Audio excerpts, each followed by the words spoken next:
The Holy Gospel according to St. Matthew, the 2nd chapter. Glory to you, O Lord. In the time of King Herod, after Jesus was born in Bethlehem of Judea, wise men from the east came to Jerusalem, asking, "Where is the child who has been born King of the Jews? For we observed his star at its rising, and have come to pay him homage." When King Herod heard this, he was frightened, and all Jerusalem with him. And calling together all the chief priests and scribes of the people, he inquired of them where the Messiah was to be born. They told him, "In Bethlehem of Judea, for so it has been written by the prophet. And you, Bethlehem, in the land of Judah, are by no means least among the rulers of Judah, for from you shall come a ruler who is to shepherd my people Israel." Then Herod secretly called for the wise men, and learned from them the exact time when the star had appeared. Then he sent them to Bethlehem, saying, "Go and search diligently for the child, and when you have found him, bring me word, so that I may also go and pay him homage." When they had heard the king, they set out. And there ahead of them went the star that they had seen at its rising, until it stopped over the place where the child was. When they saw that the star had stopped, they were overwhelmed with joy. On entering the house, they saw the child with Mary his mother, and they knelt down and paid him homage. Then, opening their treasure chests, they offered him gifts of gold, frankincense, and myrrh. And having been warned in a dream not to return to Herod, they left for their own country by another road. The Gospel of the Lord. So today, we celebrate the Epiphany of our Lord, and we begin a whole season of the church year that we refer to as the Epiphany season, which means that we begin with this big churchy word that nobody uses and hardly anybody knows what it means, Epiphany. What the heck is an epiphany anyway? Well, if you've been through this drill before, you know that the word epiphany is a Greek word which means manifestation or revealing. And so all of these stories are supposed to be about how Jesus is revealed as God's Son to other people in the world after he's born. And that's fine and everything, but here's the problem. Usually when we think about Jesus being revealed or Jesus being made manifest to other people, we often think anyway, that it's like, those old cartoons where the cartoon character suddenly gets an idea right and the little light bulb comes on over their head and they go, I got it, I figured it out. And it's as though Epiphany was really about figuring out a theological puzzle. Or perhaps finally seeing something secret that God wanted us to see. Or somehow we've got an idea in our mind, or we watch somebody else get it about Jesus, and we go, okay, that's fine. And then we go about our merry way. But Epiphany, having an epiphany, is really not about getting an idea about God right, or figuring out a theological puzzle. An epiphany is about having an actual, real, living experience of God in your life. It's about an encounter with God that changes you. It's about God becoming more than simply an idea or a warm, fuzzy feeling. And all of our Epiphany readings, all of our Epiphany Gospel readings anyway, show us somehow how the presence of Jesus made an actual living difference in the lives of people that he encountered. But how did that happen? How did Jesus become a living experience in people's lives and not just, oh yeah, I think I got an idea from Jesus? And how does it happen for us? How is it that Epiphany becomes a real and living experience of God? Well, we have lots of stories because it happens differently for different people, but today's story that we always begin the Epiphany season with the wise men who visit Jesus, that it's sort of interesting. And it's first of all sort of interesting because we call them wise men in the translation, which is really a little misleading. They are called magoi in Greek, which is the same root word from which we get the English word magician. These guys are not particularly, like these deep scholars who understand the deep secrets of God, and that's how they were able to figure God out. These were pagan astrologers. Basically what they did was they just sat around and tried to figure out what the stars said and what it meant for their lives. Essentially, these were like the guys you would have met in the 70s in a bar who went, "Hey dude, what's your sign?" That's what they did. They just kind of gazed at the stars. How is it that these guys These unlikely pagan astrologers became the first people in Matthew's gospel to have an actual living experience of Jesus. And it seems at least in this case, that these magi, unlike a lot of other people, paid attention to what God was doing around them in their regular, ordinary lives. They saw a star, which clearly was not noticed by anybody else. You know, we go out and look up in the sky at night in Gaithersburg, and if you can see 6, 7, 8 stars, you're doing pretty well because of all the light pollution we have. But in those, they could see the whole Milky Way, especially out in the middle of the desert. These guys saw all kinds of stuff that the casual observer would have missed, and clearly nobody else noticed this star. When they get to Jerusalem and they say, "So, where is this king of the Jews that's been born because we saw his star at its rising?" Not a single person said to them, "Oh, that's what that big bright star was in the sky." No, nobody saw it but them, because they were paying attention to that, and they saw something, and they wondered, is this thing, this new thing that we see, is that something that some God, even a God we don't know, could be trying to tell us something?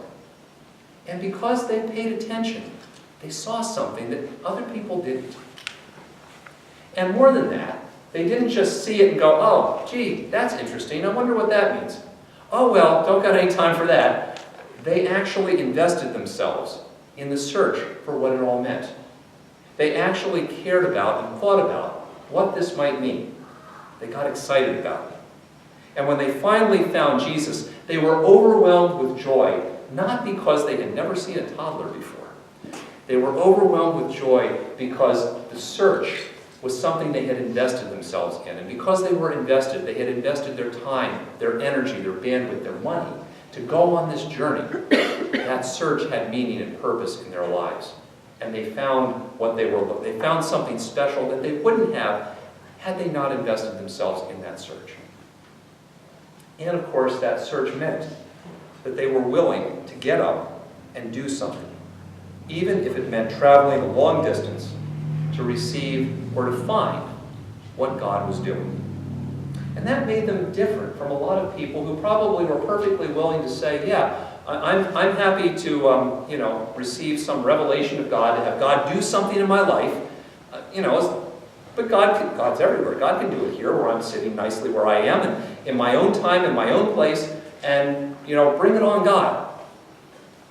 They decided it was worth getting up and changing and doing something different, even going on a long journey to go and look for what it was that God was doing, so they could be part of this experience that God was doing in the world.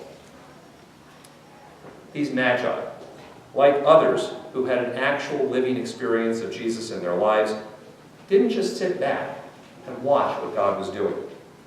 They weren't content to let God remain a theological premise. And it wasn't enough for them to have a warm fuzzy in their heart to know that this star meant that somehow, somewhere, someplace out there, there was a divine presence. They wanted to experience it. They wanted to be part of it. And that means that as we read these stories, we shouldn't be content to simply sit back and watch either. We shouldn't marvel at simply how other people had experiences of Jesus. Instead, these stories are God's call to us to invest ourselves in what God is doing in our lives, so that we also become people who have real and living experiences of Jesus in our lives. And like the Magi, having a real and living experience of Jesus is more likely to happen when we also are people who are willing to pay attention to what God is doing around us in our everyday lives, even to little things that other people do not notice. The astrologers, the Magi, they watched the stars. So they paid attention to the stars, and other people didn't notice it was going on. And it wasn't as though necessarily that God put a star in the sky just because it's like this secret hidden thing that if you're smart enough you can figure it out. It simply is the fact that there was a new star in the sky, and they wondered, somehow or other we're supposed to pay attention to that. Maybe it was just a comet or something that came by all the time, but we should pay attention to that. And that's often how God works in the lives of prophets later on.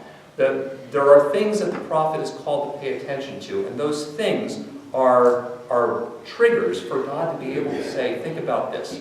So, a prophet's sitting around in the middle of the marketplace, and God says, hey, what do you see? I don't know. Somebody's selling fruit, and it's lousy, it's rotten. Aha!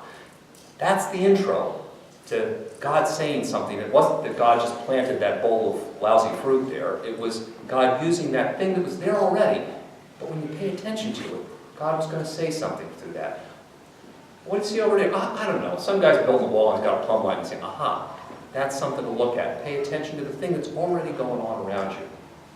And often for us, simply paying attention to what is normally happening in our regular everyday lives can be those moments that God is saying, well, wait a minute. You had that conversation with somebody, and ever have a conversation where you start to feel in your mind or your heart, maybe I need to think more about that. Or you see something on your way to work, and it sticks with you.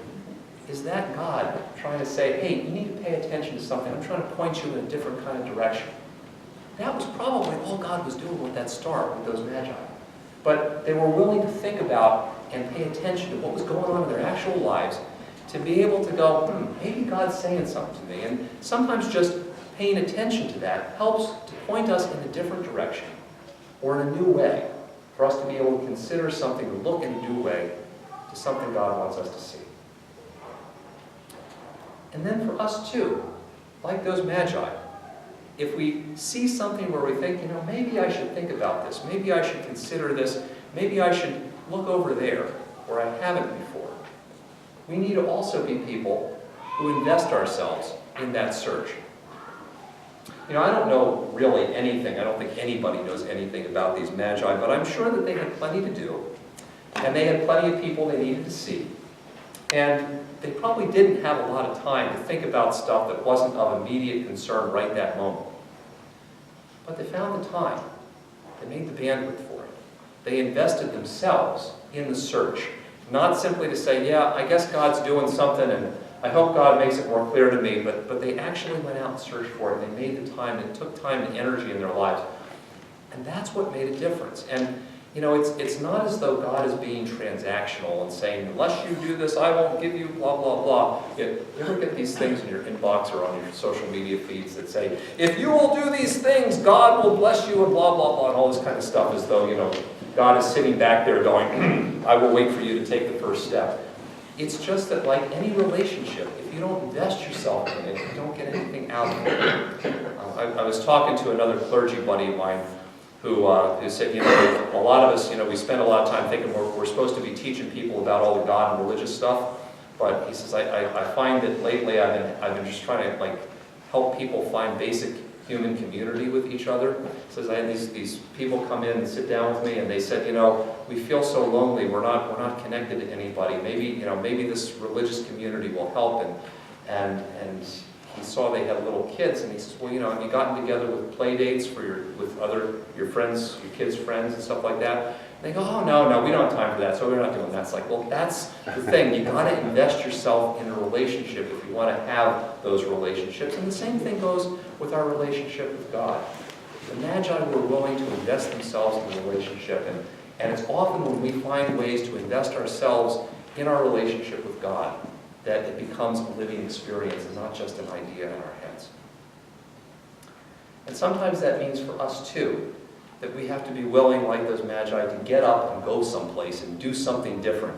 Whether that means physically moving someplace, even a short distance, or emotionally moving ourselves from a place that we were and sort of got stuck in. Maybe even changing where our mental attitude is right now, and doing something where we get up and we do something different and we move to a different kind of place and go look for something and go get it. And I think that is what the Magi were willing to do. They traveled a long distance. It was really hard, it was really difficult, but they were willing to go and get the thing that God was doing so that they could be part of it. And I think sometimes that's one of our big challenges is, God is everywhere, so why can't God just give it to me right here, right now, where I am, in my time and in my place? I don't want to get up and have to go get something. That's why I got Amazon Prime. That might be why you do too. I should have it just delivered to me, and it doesn't always work that way. And sometimes, like those magi, we have to be willing to actually go someplace and find and be, so that we can be part of this new thing that God is doing in our lives. And that's when we experience the actual living presence of God in our lives. And God becomes more than simply a feeling or an idea. So, as we read these stories of Epiphany over the next few weeks, don't be content to simply sit back and read stories about how other people encounter Jesus and think, well, that's pretty cool. Instead, pay attention in your life to what God might be doing in your ordinary everyday activities in order to point you to a new direction and a new place to have a living relationship with Jesus. Look for ways to invest yourself, your time, your money, your bandwidth in that search. And be willing, like the Magi, to move yourself in a different direction in order to open yourself up to a new and a living encounter with Jesus in your life.